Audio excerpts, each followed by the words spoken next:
El 1 de diciembre de 1948, el sol apenas comenzaba a elevarse sobre la bahía de Somerton. Un hombre yacía boca arriba en la arena, con las piernas cruzadas y los brazos extendidos. Su postura era extrañamente serena, como si hubiera decidido acostarse a descansar. Pero algo no encajaba. Llevaba un traje impecable, zapatos pulidos y un abrigo a pesar del calor. No había señales de violencia, ni heridas, ni sangre. Un cigarrillo sin encender colgaba de sus labios, como si lo hubiera olvidado en el último momento. Lo más inquietante, no llevaba documentos, ni cartera, ni siquiera un reloj. Todas las etiquetas de su ropa habían sido arrancadas con cuidado. ¿Quién era? ¿Por qué estaba allí? ¿Y por qué nadie lo reclamó? La policía de Adelaida llegó en menos de una hora. El forense, John Dwyer, examinó el cuerpo en la escena. No encontró rastros de lucha, ni golpes, ni marcas de inyección. El hombre parecía sano, bien alimentado, de unos 45 años. Sus dientes estaban en perfecto estado, algo raro para la época. Los policías registraron sus bolsillos una y otra vez. Encontraron un billete de tren usado a Adelaida, un peine y un paquete de chicles. Pero lo más extraño apareció en un bolsillo oculto de su pantalón. Un trozo de papel arrancado con las palabras Tamam Sud impresas. Nadie en la comisaría sabía qué significaba. El cuerpo fue trasladado a la morgue para una autopsia completa. El patólogo, John Cleland, confirmó que no había signos de enfermedad. Pero algo en sus órganos no cuadraba.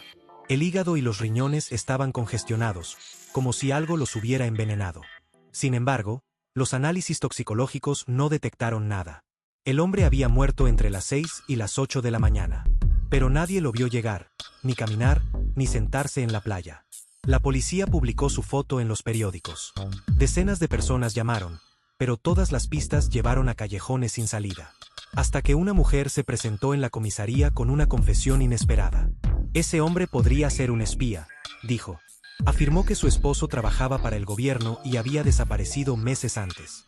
Pero su testimonio fue descartado por falta de pruebas. Mientras tanto, la policía buscaba el origen del papel Tamam Sud. Descubrieron que era una frase persa que significa terminado o se acabó. Aparecía en la última página de un libro de poemas llamado El Rubaiyat de Omar Khayyam. La policía lanzó un llamado público. ¿Alguien había perdido un ejemplar de ese libro? 2 semanas después, un hombre entregó un volumen idéntico. Dijo que lo había encontrado en el asiento trasero de su coche, abandonado. La última página, donde debía estar Tamam Sud, había sido arrancada. Pero en la contraportada, alguien había escrito una serie de letras sin sentido. Gobab Mliawit Pimpenet Mliabo Ayak. Y debajo, un número de teléfono que no llevaba a ninguna parte.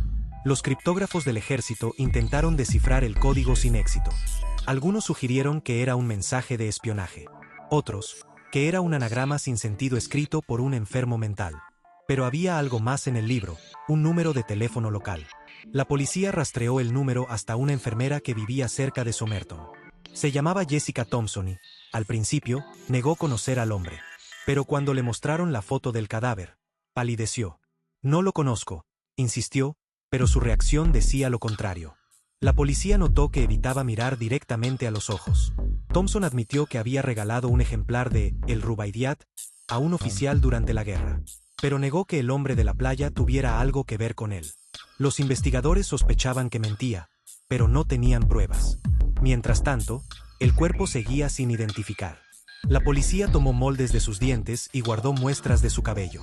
Pero en 1948 la ciencia forense no podía hacer mucho más. El caso se archivó como muerte por causas desconocidas. Pero el misterio no terminó ahí. Años después, un testigo clave apareció con una historia escalofriante. Un taxista declaró que había llevado al hombre a la playa la noche anterior. Dijo que el pasajero llevaba una maleta pequeña y hablaba con acento extranjero. Pero cuando la policía buscó la maleta, nunca la encontraron. En 1950 un nuevo detalle sacudió el caso.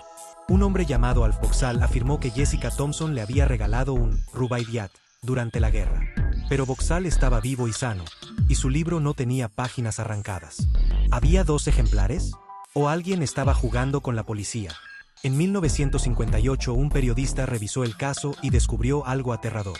El número de teléfono escrito en el libro pertenecía a la casa de Jessica Thompson. Pero ella siempre negó haberlo escrito. ¿Por qué mentiría sobre algo tan trivial?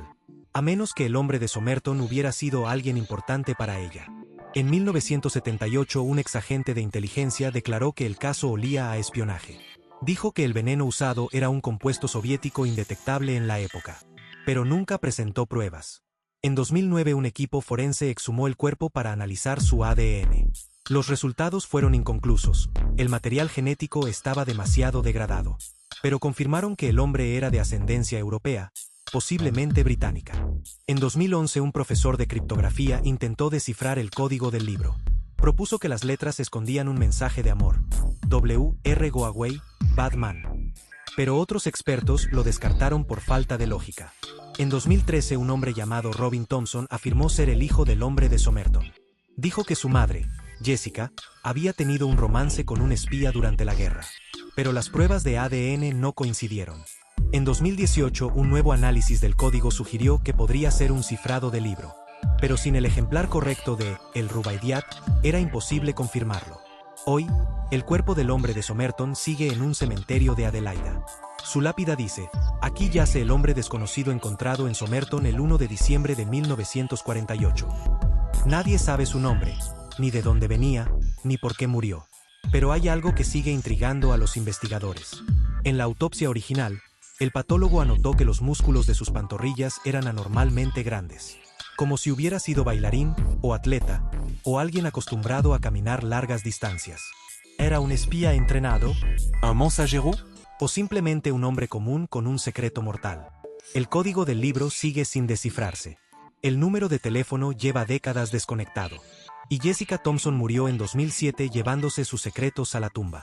Pero hay un detalle que nadie ha podido explicar. En la noche del 30 de noviembre, un testigo vio a un hombre parecido al de Somerton. Estaba de pie en el muelle, mirando hacia el mar, como si esperara algo. O como si supiera que no volvería a casa. 75 años después, el hombre de Somerton sigue siendo un fantasma. Un enigma envuelto en un código, un veneno y un nombre que nadie conoce. Y la pregunta persiste: ¿quién era realmente? ¿Un espía? ¿Un amant? ¿O simplemente un hombre que eligió desaparecer sin dejar rastro? Lo único seguro es que, en algún momento, alguien lo envenenó. Y que esa persona nunca fue encontrada. El caso sigue abierto, pero el tiempo se agota. Porque los testigos mueren, los documentos se pierden y los recuerdos se desvanecen.